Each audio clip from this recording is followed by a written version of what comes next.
Hola, ¿qué tal? Em, para los que ya me conocen, ya les he dado clase o soy su actual profesora de práctica de evaluación.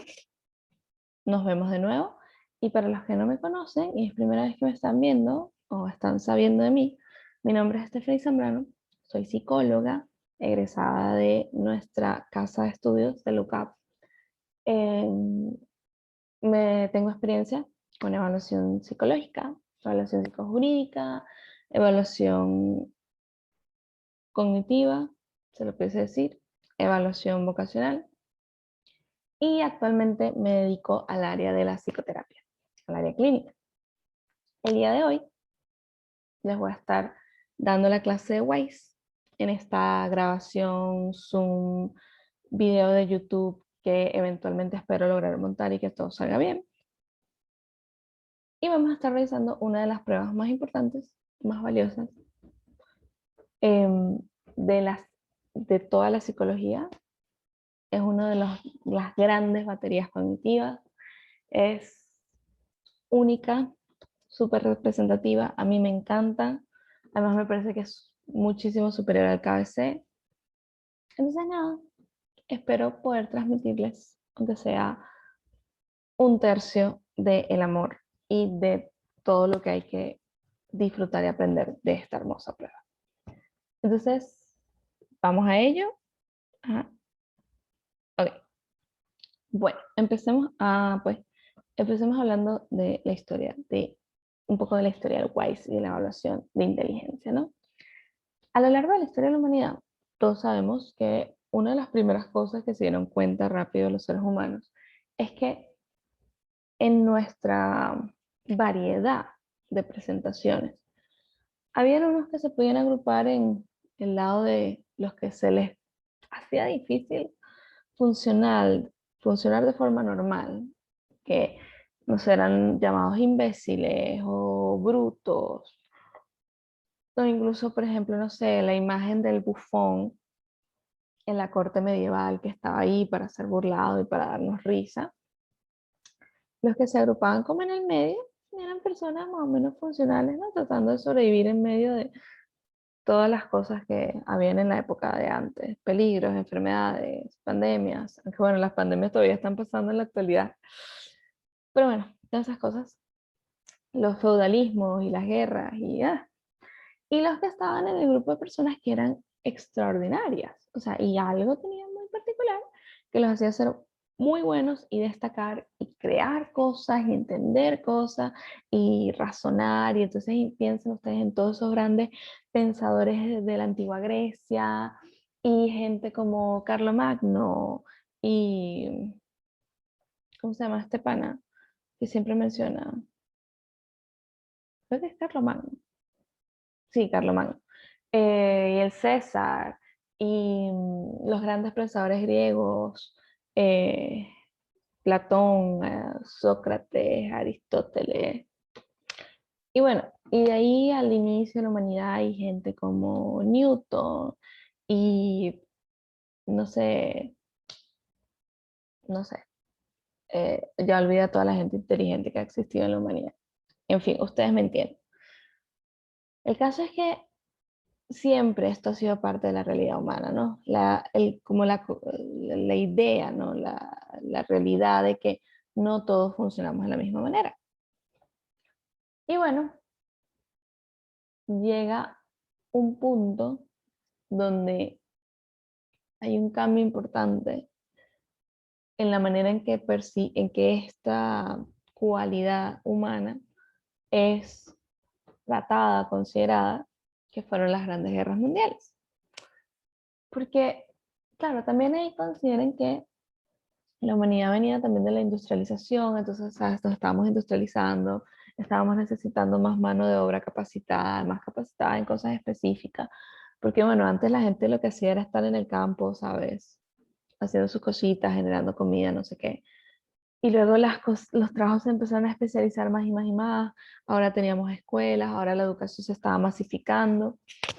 Y vienen las grandes guerras y ya no era solo que teníamos como tres grupos en los que podíamos clasificar a las personas, sino que además ahora se nos hace muy importante poder tomar a los que estén en el grupo de los que funcionan bien y de los que funcionan extraordinariamente y poder separar a los que estaban en el grupo de los que no funcionaban bien, porque teníamos que elegir personas que pudiesen, ya fuese ir a la guerra y resolver en el campo de batalla, en las trincheras, cómo enfrentarse al enemigo, o ya fuese trabajar desde los comandos, organizando y planificando y diciendo qué vamos a hacer con esta guerra, cómo vamos a hacer para ganarla, o ya fuese, bueno, siendo enfermera o trabajando en el cuidado, en la administración de los pocos recursos que quedaban, y evitar colocar a estas personas que no tenían las habilidades o no tenían los recursos, evitar colocarlas en una posición donde terminasen haciendo más daño que beneficio. Entonces la discusión en torno a esta nueva cosa que se empieza a llamar inteligencia, empieza a crecer y a crecer y a crecer. Y ahí aparecen cosas, y aparece el gran precursor de todo eso, la génesis de la evaluación de la inteligencia, que es la prueba de Stanford-Binet, donde él empieza a hacer evaluaciones para poder tener una medida de lo que nosotros hoy en día llamamos inteligencia. Eso va evolucionando, ya vamos a hablar un poco más adelante cómo fue la evolución de la prueba de Stanford-Binet a lo que conocemos hoy en día, pero hoy vamos a hablar de Wechsler, que de hecho Wechsler tiene relación con Kaufman, que es el que hace el KBC, que yo odio el KBC, y ellos eran colegas, eran panitas, y un día Kaufman le dijo, mira Wechsler, muy de pinga tu prueba, pero me voy a hacer mi propia prueba. Algunos lo interpretan como un acto de traición y les gusta imaginarse una cosa ahí toda rivalidad. A mí, como soy obsesiva, me gusta imaginarme que fue que Kaufman vio una oportunidad en platica y dijo, esta no me la pelo. El caso fue que ellos dos eran panitas. Pero bueno, Wechsler empieza ya en 1969 con su primera versión de la prueba que hoy en día es la que vamos a trabajar y a conocer, que es la Wechsler-Bellevue. Fíjense cómo, y era de adultos, una prueba de medición de inteligencia en adultos, y fíjense cómo eso fue avanzando hasta el 2008, en que tenemos la versión que es la que estamos estudiando el día de hoy, que es el WISE 4. Miren todas las versiones que pasaron. En 1949 aparece la primera versión del WIS, que es la primera escala de medición de inteligencia para niños, en este caso niños entre, creo que son 7 años hasta los 16, niños y adolescentes, y no es hasta 1967, no sé cuántos años hay entre 1969 y 1967 porque no sé contar, pero son muchos, que aparece el WIPSI, que es la primera prueba enfocada para niños menores de 6 años, para lo que en inglés se llama toddlers, que en español pudiésemos llamarlo, no sé, infantes. Y bueno, aquí vemos cómo todas estas versiones fueron apareciendo y cómo cada una de ellas fueron evolucionando a través de nuevas ediciones hasta contar con las ediciones actuales, la del 2008 del WISE, la del 2014 del WIS 5 y la del 2012 que es el WIPSI 4. Que de hecho hay una historia muy interesante sobre el WIPSI, que es que a mi esposo cuando estaba en la guardería le administraron el WIPSI y salió con inteligencia por encima del promedio. Y cuando mi suegra se enteró, en ese momento éramos novios, que mi esposo estaba saliendo con una psicóloga, me contó esta historia de que le administraron una prueba a su hijo y que salió inteligencia superior y la inteligencia, las capacidades cognitivas, y yo, ay, sí, qué chévere. Pero les juro que me la contó como 10 veces nada más en el primer año de relación. Y todavía me la vuelve a contar una y otra vez. Y ya vamos para 8 años juntos. Y todavía me sigue contando la prueba del WIPS. Y es muy fuerte. Pero bueno, entiéndanla, es una madre orgullosa de que su hijo salió inteligencia superior al promedio de la WIPS. Entonces nada, vamos a hablar del WISE, el WISE actual. Eh, ah, brevemente lo que les iba a decir de Stanford Binet. También lo que pasó con Stanford Binet. Ah, no, eso se lo más adelante. Ajá, ¿qué compone el WISE? El WISE es una prueba de administración individual. Esta prueba está compuesta por unos cuadernos de estímulos. Tenemos el protocolo, que ya vamos a ver cómo se ve, y tiene que ser administrada obligatoriamente de forma individual. Es una prueba bastante larga, eso es importante decirlo, es larga, es compleja, pero tiene que serlo porque como mide tantas cosas, la única manera de hacerlo es teniendo distintas tareas y distintos estímulos. Como les dije, la versión que vamos a ver es la versión de adultos, que empieza a los 16 años y termina a los 90 años y 11 meses, lo cual es un plus de esta prueba porque mide un gran amplio rango de edades y además esta prueba mide no solo el funcionamiento cognitivo, que puede pasar en pruebas como el CABIT o el RAVEN, que se enfocan en medir la inteligencia y medir solo un área específica de la inteligencia, que ya vamos a hablar de eso, sino que además nos puede dar una muy buena información de evaluación neuropsicológica, bastante completa, bastante robusta, e indicadores importantes de evaluación emocional y proyectiva. Entonces, bueno, así se ve un protocolo de el WISE, ¿sí? Entonces, como pueden ver, vamos a ponerle aquí unas rayitas. Aquí, pues,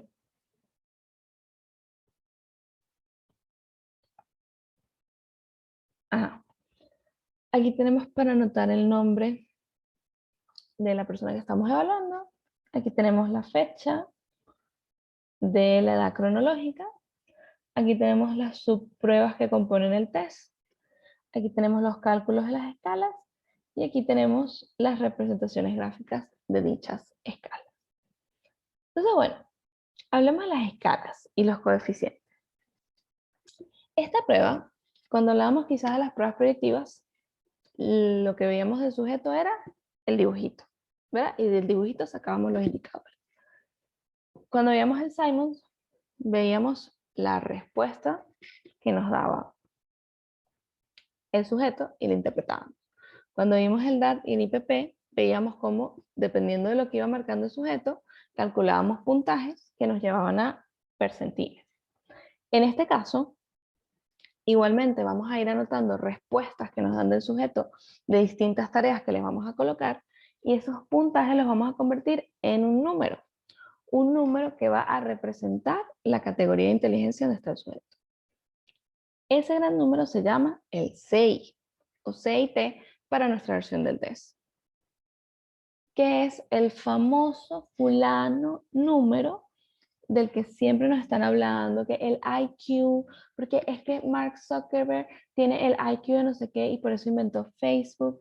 Es que si tienes un CI de más de 100 significa esto y esto y esto. Ese es el famoso CIT. Ahora, esta prueba nos da no solo el CIT o el CI o el IQ, sino también nos da el GAI y el CPI, que son otros índices que se pueden calcular que siguen representando la inteligencia en general. Pero ese CIT se forma de 4 grandes escalas o 4 grandes factores que componen la prueba, que es la comprensión verbal, el razonamiento perceptual, la memoria de trabajo y la velocidad de procesamiento. Y aquí usted me va a parar y me va a decir, ya vaya, profe. Pero ¿por qué usted me está hablando de que el CI está compuesto de 4 números? Si el CI es un número y el CI es qué tan inteligente eres, ¿verdad? Y yo le voy a decir, bueno, muchacho, si usted presta atención, cuando usted, o muchacho, o muchache, porque aquí somos inclusivos. Si usted presta atención en su clase de inteligencia y de procesamientos cognitivos y en su clase de, no sé, de neurociencia y lo que fuese, a usted le tuvieron que enseñar que lo que se dieron cuenta esos señores que querían entender, y esas señoras, porque también hay investigadoras mujeres, que querían entender qué hacía que los seres humanos se dividieran en estos 3 grupos, los grupos de funcionamos, los grupos de somos extraordinarios y los grupos de estamos fregados porque nos sirve nuestra mente. Es que se dieron cuenta que la inteligencia no estaba compuesta por una cosa. Aunque hay modelos que sí proponen que hay un factor, el factor G, como el modelo eh, el factor G, que es el modelo que está detrás del Raven, que olvidé el nombre del que inventó eso. Por ejemplo, el modelo de Cattell, de inteligencia fluida y inteligencia cristalizada. cualquier modelo. Piensa en el modelo de las funciones ejecutivas. Y entonces, cómo las funciones ejecutivas representan la inteligencia. La realidad es que cuando empezamos a tratar de entender la inteligencia, era inevitable darse cuenta que aunque podemos representarlo en un modelo, en una idea, en un factor, la verdad es que la inteligencia es un proceso tan complejo que está siempre acompañado de distintas habilidades. De hecho, cuando se empezó la evaluación, de hecho, si vamos, pensamos en Stanford Binet, ¿te acuerdan que les dije desde hace rato que ahorita les voy a comentar algo de Stanford Binet? El Stanford Binet empezó, de hecho, midiendo la comprensión verbal o la parte verbal y la parte manual. En ese momento se llamaba la parte manual, que después pasó a ser lo que hoy en día entendemos como razonamiento perceptual y memoria de trabajo.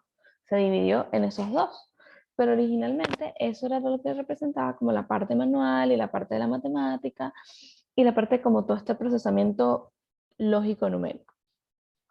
Y eso después fue evolucionando, pero incluso desde la génesis de la comprensión de las baterías cognitivas y de evaluación de inteligencia, siempre hemos entendido la inteligencia como el cúmulo de distintas habilidades en distintas áreas. Y actualmente las 4 áreas que manejamos son la comprensión verbal, el razonamiento perceptual, la memoria del trabajo y la velocidad de procesamiento. Hasta aquí, bastante sencillo, ¿no? Tenemos una prueba, vamos a tener una serie de estímulos, vamos a presentárselos al sujeto, vamos a copiar su puntaje y con eso lo vamos a interpretar en un poco de tablas que vamos a meter. No muy distante de lo que ya ustedes habrán visto en evaluación 1 con el CABI, pero con el KBC.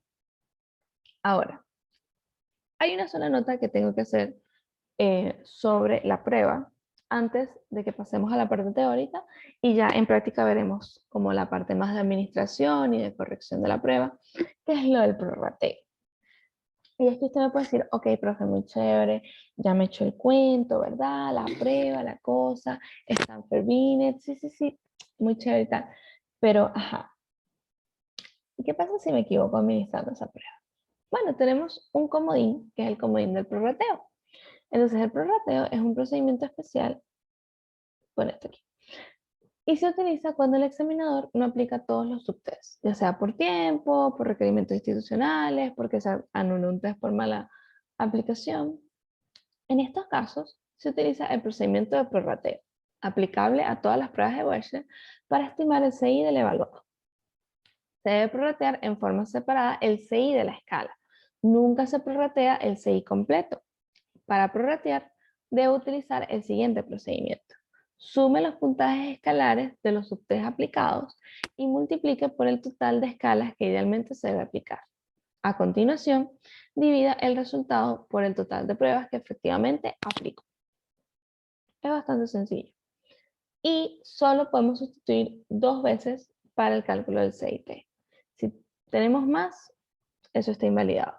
Entonces, ¿qué es todo esto? Como ustedes pueden ver acá, cada una de estas subpruebas, cada una de estas actividades, nos va a dar un puntaje bruto. Este puntaje bruto lo vamos a buscar en una tabla, que todo eso lo vamos a ver en práctica, y lo vamos a volver un puntaje escalar que vamos a anotar aquí, aquí, aquí, aquí, aquí, aquí, aquí. Si por muy mala suerte usted la cagó haciendo uno de estos puntajes, usted puede hacer el prorrateo para sustituir ese número y poder calcular esto. Los 6 por escala. O sea, el índice de comprensión verbal, el índice de razonamiento perceptual, el índice de memoria de trabajo y el índice de velocidad de procesamiento. Porque acuérdense lo que les acabo de explicar.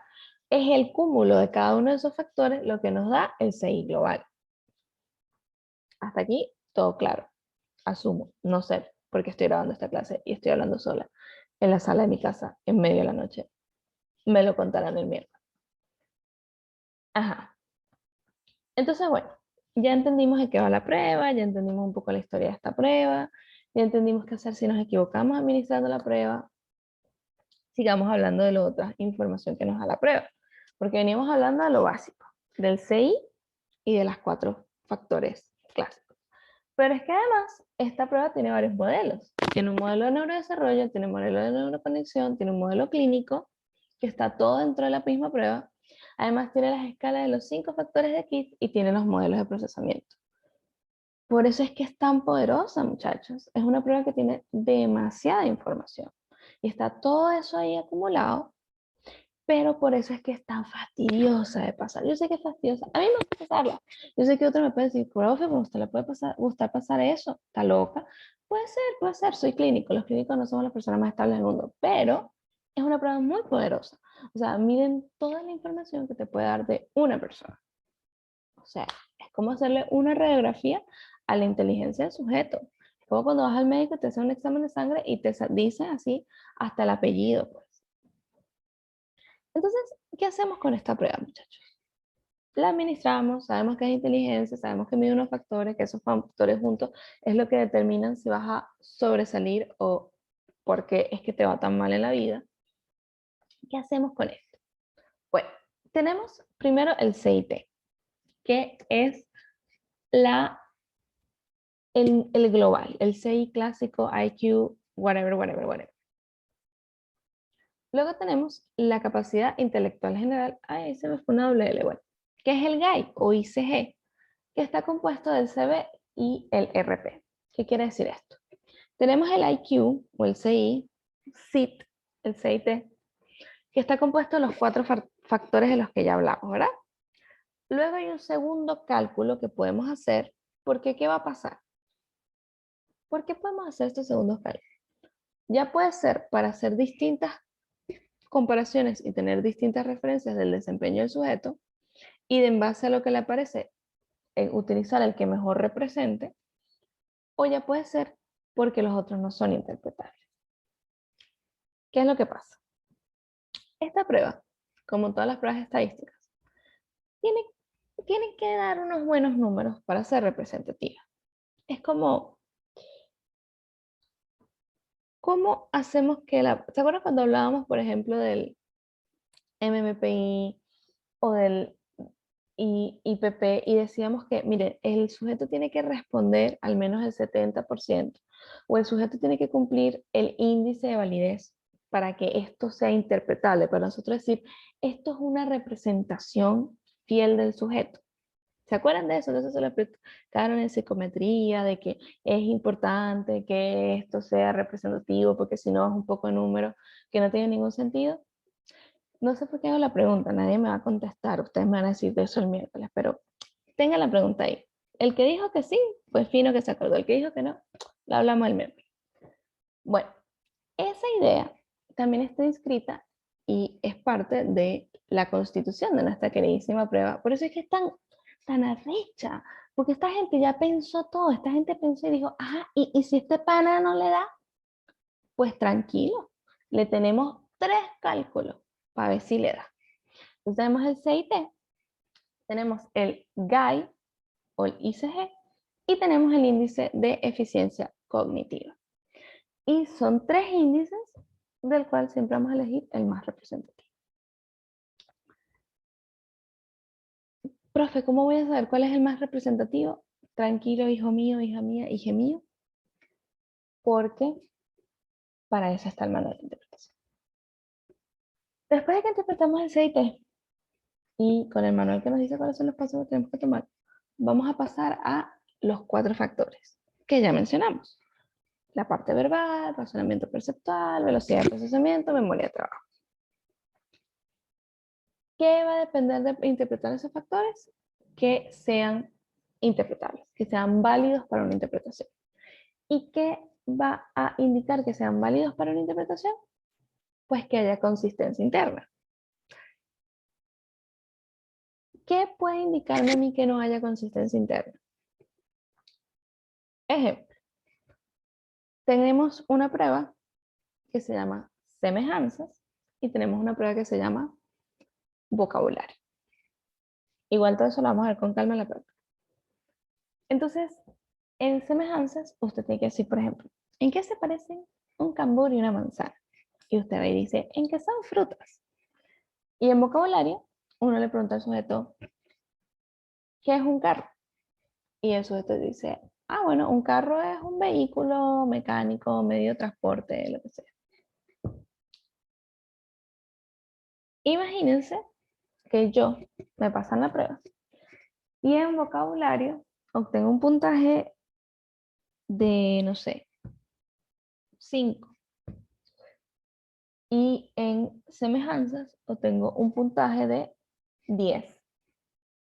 Hay una diferencia muy alta, porque se supone que ambas están midiendo lo mismo, ¿no? Ambas están midiendo capacidad verbal, comprensión verbal. ¿Por qué hay una discrepancia? Bueno, puede haber una discrepancia por muchas razones. Eso ya lo vamos a seguir hablando más adelante. Pero esa discrepancia entre esos dos puntajes, cuando vamos a calcular un número global, no va. Lo ven, porque es lo que yo les decía, o sea, porque el número, yo no puedo decir que esta persona, porque si, vamos a decir que yo haga el cálculo, y no sé, la media me da 7, no me paren bolas, yo no sé sumar. Entonces yo digo, la inteligencia global de Stephanie, en lo que respecta a la parte verbal, es 7. Pero no es 7, porque cuando vemos hacia adentro decimos, pero es que aquí, o sea, aquí le va muy bien y aquí le va muy mal. Entonces 7 no la va a representar, porque es lo que veníamos hablando al principio, ¿no? Aunque hay muchos modelos que tratan de presentar la inteligencia como un factor, la realidad es que la inteligencia, si se comporta de forma homogénea, sí, pero no siempre se comporta de forma homogénea. Y por eso es que la mayoría de los modelos optan por distintos factores, ¿no? Aunque bueno, esto lo pudiese explicar muchísimo mejor el profesor Luis Rodríguez, porque él es el que es el pro de las teorías. Yo solo soy la pro del WISE, porque me gusta pasar. Entonces, a raíz de estas ideas, de que hay distintos factores relacionados en esta cosa global llamada inteligencia, el WISE se diseñó con la idea de que si aparecen discrepancias importantes, los índices totales no sean interpretables. Esto como una forma de evitar una mala representación y hacer la medición lo más fiel posible. Entonces, vamos a estar muy pendientes de ir viendo qué escalas son válidas, son interpretables y cuáles no. Después de que pasamos a los 4 factores clásicos, vamos a entrar ahora en los factores de Key. Y los factores de Key son 5 y son inteligencia cristalizada, memoria a corto plazo, razonamiento fluido, procesamiento visual y velocidad de procesamiento. Y si usted es pila, usted se va a parar aquí y me va a decir, profe, pero esto suena muy similar a los otros 4 factores. Y yo le voy a decir, eso es correcto, hija mía, hijo mío, hija mío. Porque sabe que es lo mismo. Lo que está tomando la misma información, porque son las mismas respuestas, son los mismos números, son los mismos puntajes, pero ahora los estamos interpretando desde otro modelo. ¿Sí? Y estos dos modelos siempre van acompañados porque, bueno, nos dan más información del sujeto. Después de que usted haga la interpretación de aquí, vamos a hablar de las fortalezas y debilidades normativas y personales. Y su nombre ya nos dice, ¿no? Una fortaleza y una debilidad normativa es cuando estamos comparando al sujeto con su grupo de pares. Por ejemplo, las personas de la edad de la profe Stephanie puntúan en inteligencia verbal promedio 8. Si la profe puntúa 12, ella tiene una fortaleza normativa. Ella le va mejor en eso que la gente de su edad. Si ella puntúa 5, pues es una debilidad, porque ella puntúa menos de que puntúa la gente de su edad. Y una fortaleza y una debilidad personal es cuando hacemos comparaciones intrasujetos con la misma profe. Entonces, la profe en capacidad verbal sacaría 20, porque ella es muy buena con las palabras. Pero la profe en capacidad numérica sacaría 5, porque la profe a veces duda hasta incluso de cuentas de 2 más 2, en especial cuando está tratando de calcular el cambio del dólar. ¿Cómo sufre? O cuando tiene que hacer una división, ¿cómo sufre la profe? Eso es una debilidad personal. Después de que hagamos eso, vamos a hacer las comparaciones de los grupos clínicos. ¿Se acuerdan que les dijimos que esto tenía un modelo clínico que también lo interpretábamos? Vamos a hacer las comparaciones con los modelos clínicos. No se preocupen ahorita cuáles son. Todo eso sale en el manual. Se revisan los perfiles típicos, los indicadores neurológicos y el análisis emocional. Y eso es toda la interpretación de la prueba. Y usted vio esto y dijo, ok, profe, me imagino que para calcular todo esto, usted me va a poner a sufrir, ¿verdad? Y aquí es donde yo le digo, no, mi muchacho, porque tenemos un Excel secreto. Entonces usted no se tiene que preocupar de nada de eso. Usted lo único que se tiene que preocupar de calcular muy bien es el CIT y los 4 índices de los factores principales del verbal, el razonamiento perceptual, memoria de trabajo y velocidad de procesamiento. Y usted mete todo eso en el Excel y el Excel le calcula todo lo demás. Que viva la tecnología moderna. Y tiene que obviamente encargarse de administrar bien la prueba. Pero del resto, todo eso lo va a calcular el Excel y usted lo único que tiene que hacer es interpretarlo. Así que no se preocupe por eso. Lo importante es que entienda cada parte, entienda por qué está esa parte ahí. O sea, por qué es importante los factores de KIT, por qué son importantes las fortalezas y debilidades normativas, por qué son importantes las comparaciones entre grupos clínicos. Y la respuesta a esa pregunta es porque así obtenemos más información de cómo funciona la inteligencia de este sujeto, cómo funcionan sus habilidades, en qué es bueno, en qué no es bueno, en qué se le hace más fácil, en qué se le hace más difícil. Y todo eso lo vamos recabando a medida que vamos viendo su funcionamiento desde cada uno de estos modelos. Entonces, mientras más información, más entendemos cómo funciona la inteligencia de este sujeto. Por eso es que es tan poderosa la prueba. O sea, miren toda la información que tenemos del sujeto. Todo, desde las mismas 3, 4 actividades que uno lo pone a hacer, sacas toda esta información. Y toda esta información es muy importante para poder entender la diferencia entre si es que no aprende a leer porque trae un problema desde que venía en la barriga de la mamá, o es que no aprende a leer porque tiene una depresión. Todo eso lo podemos determinar con esta prueba. Ya para ir cerrando, tenemos los indicadores neurológicos. Los indicadores neurológicos son muy importantes para poder determinar las lesiones o la presencia de daño orgánico. De hecho, son tan buenos y son tan importantes que incluso podemos más o menos determinar de qué área cerebral está la lesión. Eso lo pueden revisar con calma en la lectura que les vamos a facilitar. Pero bueno, ya sabemos que dependiendo de si le cuesta X tarea o tal tarea, es en el parietal o en el occipital o en la corteza prefrontal, lo cual a mí me parece fascinante, pero no me interesa lo más mínimo. O sea, no me interesa lo más mínimo la evaluación neuropsicológica, pero si a usted le interesa, ahí lo tiene, es muy importante. Lo que sí me interesa es poder hacer una buena discriminación entre problemas neurológicos y problemas emocionales. Ahora, imagínese que usted pasa esta prueba y usted es mi esposo. Y para que su mamá le cuente a todo el mundo de que usted sacó inteligencia superior al promedio. Si usted saca inteligencia superior al promedio, probablemente usted esté bien, ¿verdad? No hay problemas emocionales, no hay problemas neurológicos, no es una prueba particularmente interesante que ver, más allá de que, bueno, para que su madre lo use para contar esa historia a toda familia y amigos, como el casi, les juro que siento que esta señora, de hecho tiene, no, lo tiene, recuerdo que una vez me lo mostró, el papelito del informe psicológico de mi esposo. Pero imagínense que usted no está evaluando a mi esposo y usted está evaluando a alguien que está arrojando resultados por debajo del promedio o incluso resultados de perdón, ya no se dice retardo mental, disculpen, se dice una discapacidad intelectual. Pero discapacidad intelectual es lo que antes llamábamos retraso mental. Lo que pasa es que retraso mental es como eh, ableist, como dice en inglés, es como ofensivo, entonces ahora es discapacidad intelectual.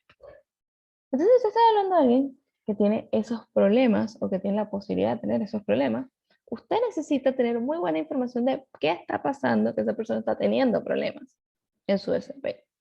Y aquí es donde entran los indicadores neurológicos. Entonces, los indicadores neurológicos tenemos hacer una diferencia entre CB y RP. Como ven, esos siempre son como los más importantes, los más fuertes, porque ellos son the OG, son los originales. Si hay una diferencia mayor de 19 puntos, es significativo y es llamativo. Porque acuérdense lo que dijimos, la inteligencia en teoría debería funcionar de una forma más o menos equilibrada. Aunque son muchos factores, se supone que los factores tienen que comportarse más o menos igual. Pero también sabemos que eso no pasa. Y cuando no pasa es cuando tenemos que, ojo piojo, revisar por qué no está pasando.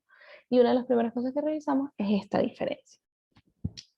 Luego tenemos el coeficiente de deterioro, que es un cálculo que se hace con los test que son permeables a alteraciones orgánicas.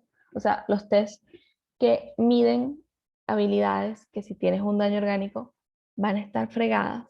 Y los test que no miden habilidades que miden habilidades que no son permeables. O sea, habilidades de que si tienes un daño orgánico, esa habilidad va a estar resguardada, no va a tener problema. Se hace un cálculo con una fórmula que de nuevo va a estar en la lectura que les vamos a facilitar. Y si el coeficiente se compara en una tabla y si es significativo, pues tienes daño orgánico. El método 6x6, que es de nuevo, una tabla que tú haces y calculas si 6 test tiene una diferencia mayor de 6 pruebas, entonces de 6 números, entonces es como que hay otra diferencia de daño orgánico. Fíjense que el patrón aquí, más allá de los métodos, no me voy a poner a hablar mucho de los métodos porque ya los métodos están perfectamente descritos en el manual que ustedes van a leer y que van a tener en la mano para aprendérselo. Fíjense que el patrón aquí es dificultades en el desempeño, o sea, diferencias muy altas entre los test, diferencias significativas, que el desempeño no sea homogéneo. ¿Por qué? Porque ese es el tema con la parte neurológica. O sea, no funciona. Es como un carro, sé que este ejemplo suena horrible, pero ustedes alguna vez han salido, no sé, no me van a responder, pero han salido con un carro que está como fallando. Entonces quizás el carro rueda un ratico bien, luego se empieza a recalentar, tú le echas un poquito de agua, el carrito rueda un poquito más, quizás llegas a la casa, pero entonces otra vez cuando quieres salir a comprar pan, ya no te prendió, ¿verdad? Eso pasa con las personas con daño orgánico, o sea, son personas que les cuesta, lo intentan, a veces hacen avance, a veces hacen retroceso, porque el cerebro no está en su completa capacidad. ¿Sí? Entonces, bueno, tenemos también la observación de la conducta en cada prueba y la dispersión intrasubprueba. Y para tener una hipótesis de daño orgánico, tenemos que tener la mayor cantidad de indicadores neurológicos eh, significativos. O sea, no es como que, bueno, es que a mí me dio el método 6x6. Ajá, pero ¿te dio la diferencia CBI-RP? No. ¿Te dio el coeficiente de deterioro? No. ¿Tenías dispersión intrasubprueba? No. Entonces, no tienes daño orgánico. Hay que ver qué pasó, que se te dio.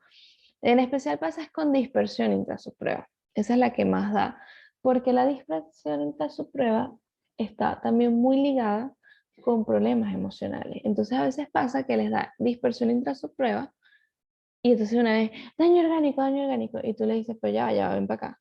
¿Te dio el coeficiente? No. ¿Te dio la diferencia? No. ¿Te dio el método 6x6? No. Entonces, cálmate, chico. Pero bueno, una pequeña recomendación. Y finalmente, para indicadores emocionales, tenemos la transferencia contra transferencia, clásico de toda dinámica de evaluación. Tenemos variables del evaluado, la actitud durante la prueba, que ahí hay que estar ojo piojo observando y tomando nota, que estén vacilante, reservada, aprensión, pasividad, hipercordialidad, autonomía, rebeldía, ansiedad, reacción frente a los fracasos y los éxitos. Por ejemplo, yo evalué a una niña que ella no soportaba la descontinuación de la prueba. Saben que estas pruebas, eventualmente cuando empiezas a responder mal, la descontinúas porque es como que, bueno, llegaste como al tope de tu inteligencia. Y yo tenía una niña que me decía, no, yo quiero resolverlo, síguemelo pasando. No, no, es que yo le decía, bueno, pero es que estas son las más difíciles, son las de niños grandes. Vamos a pasar a otra prueba. Y ella me decía, no, no, yo quiero ver las preguntas de niños grandes, a ver si yo te las puedo decir. Ahí está cómo ella reacciona frente al fracaso y al no saber. Mientras que se lo ministró otra niña, que en lo que se ponía muy difícil me decía, ay, no, Stephanie, no me la sé, dame otra. Y yo le decía, pero ya va, intenta, vamos a ver si te acuerdas. No, no quiero, pasar a otra, no puedo más. Y bueno, esa era su manera de reaccionar ante la dificultad de la prueba. Hay niños que se molestan, hay niños que se frustran, hay niños que les da igual, pero igual que los adultos. Hay adultos que te dicen, uff, eso está muy difícil, ¿no? Ay, no. Hay adultos que regatean contigo, te dicen como que no está buena, pero porque no está buena, tiene que estar buena. Debe depender de cada quien. Y luego tenemos la variabilidad de las puntuaciones, análisis por su prueba, lo que yo les decía de revisarlo, la dispersión intratest, revisar cómo está respondiendo cada uno, de qué forma está respondiendo, en qué se equivoca. Y la última es las funciones yoicas, que es la prueba de adaptación a la realidad, eficiencia, potencial, mecanismos defensivos, perfiles típicos y análisis de respuestas y aspectos proyectivos. Esta última usted la puede ver y usted puede quedar así, así. Bueno, profe, entiendo lo que usted me dice, ¿no? La actúa el sujeto ante la prueba, características de personalidad, sí, sí, sí. Pero aspectos proyectivos, ¿en qué se va a proyectar? Si es una prueba de inteligencia. O sea, ¿en qué se va a proyectar? ¿En decirme la cuenta bien? ¿O en repetirme los números en el orden correcto? Esta prueba tiene algo muy hermoso, que es que la parte de comprensión verbal es toda la... Tú lo que haces es copiar todos los verbátums del sujeto. Y a mí nunca se me va a olvidar, estaba hablando una niña, estábamos tratando de entender por qué ella tenía problemas académicos.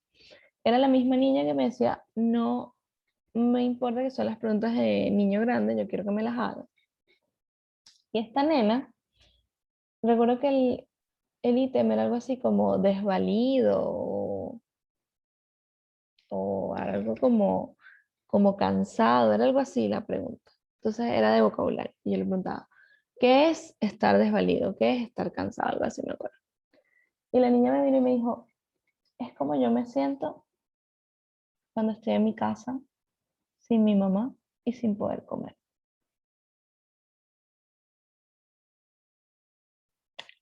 Al final, esta niña, de hecho, sí tenía recursos cognitivos, pero había una interferencia emocional tan, pero tan grande que la niña funcionaba como si tuviese un problema neurológico grave, pero no era un problema neurológico grave, era un problema emocional. Y esta niña tenía un 6 más o menos decente, no se le comprobó ningún indicador neurológico, pero cuando tú leías sus verbátums, había momentos donde ella perdía el criterio de realidad y en medio de una prueba que le estaba preguntando de números o de palabras o le estaba pidiendo que resolviera ese problema, ella lo que me estaba contando era su situación familiar. Entonces, bueno, eso es todo. Quizás ustedes lleguen a este punto y digan, wow, profe, eso es todo. En verdad sí, o sea, esto es toda la información que ahorita necesitan manejar. Eh, es una prueba que les va a resultar bastante familiar porque ciertamente sí se parece mucho a el KBC y será más fácil de entender cuando ustedes puedan sentarse a ver cómo ya es el proceso de interpretación con los números en mano. Pero lo importante que quiero que se lleven de esta clase es la idea de qué es lo que estamos evaluando, por qué lo estamos evaluando, por qué lo evaluamos de esta manera y qué es lo que se espera que ustedes consigan con la interpretación. Que al final del día, spoiler alert, lo que esperamos que consigan con la interpretación es entender cómo funciona el sujeto para que el día de mañana ustedes puedan de eso, no es llegar y decir, bueno, él tiene el CI de no sé, 120 puntos. Y yo les diga, ajá, ¿y qué hago yo con esos 120 puntos? Se los tatúo. Sino que ustedes me puedan decir, esta persona tiene un CI de 120 puntos, pero su funcionamiento es así, así, asado. Las áreas donde va a tener fortaleza son esta y esta, y las áreas donde va a tener dificultades son esta y esta. Y es una persona que puede realizar este tipo de tareas muy bien y cuando se trate de este tipo de tareas, se le va a dificultar. Y esto es porque tiene un problema neurológico o esto es porque tiene un problema emocional. Eso es lo que es. Y hacer toda esa interpretación y lograr llegar a toda esta información es una cosa increíble. Y es lo que hace tan poderosa esta prueba. Toda la información que nos da. Pero nada, un Es una cosa bastante igual general, sencilla. La idea de esto es que vayan anotando, más que esta clase, quiero que como un abre boca, anoten preguntas, anoten cosas que no hayan quedado claras y todo eso lo revisaremos con calma el miércoles. Así que nada, me despido. Otra vez confirmo que no serviría para youtuber porque es muy raro y muy incómodo como me siento en este momento.